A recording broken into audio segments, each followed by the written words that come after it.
এখানে আমি আলু বেগুন রুই মাছ করব। রুই মাছটা সরষের তেলে ভেজে নিচ্ছি। তেল গরম হয়ে গেছে। এখানে আমার মাছগুলো ভাজা হয়ে গেছে। মাছটা উঠিয়ে নিচ্ছি এক এক করে।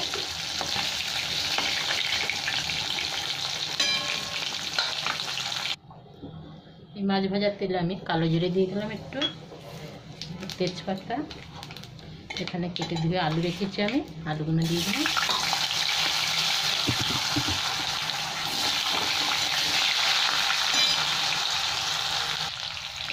এখানে এবার আমি বেগুনগুলো দিয়ে দিচ্ছি। বেগুনটাও ভাজা হয়ে যাবে আলুর সাথে।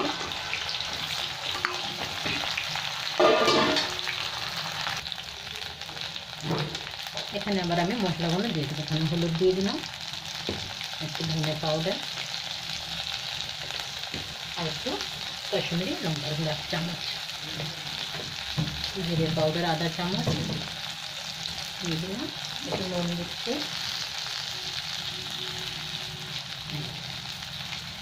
টমেটো কাঁচা লঙ্কা একটু দিয়ে দিলাম।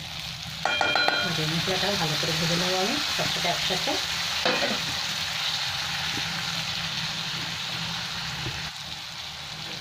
এখানে একটু গরম জল দিয়ে দিলাম। ভালো করে আমার ভাজা হয়ে গেছে আলু বেগুন।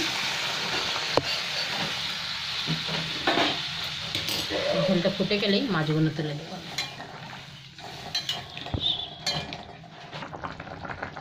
আলুটা সেদ্ধ হয়ে গেছে মাছের ঝোলে। এবার মাছগুলো দিয়ে দিলাম আমি।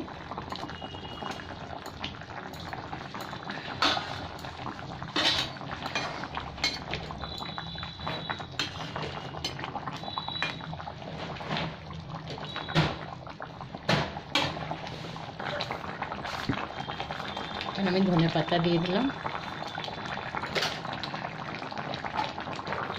আলু বেগুন মাছের ঝোল আমার হয়ে গেছে। এবার গ্যাসটা বন্ধ করলাম।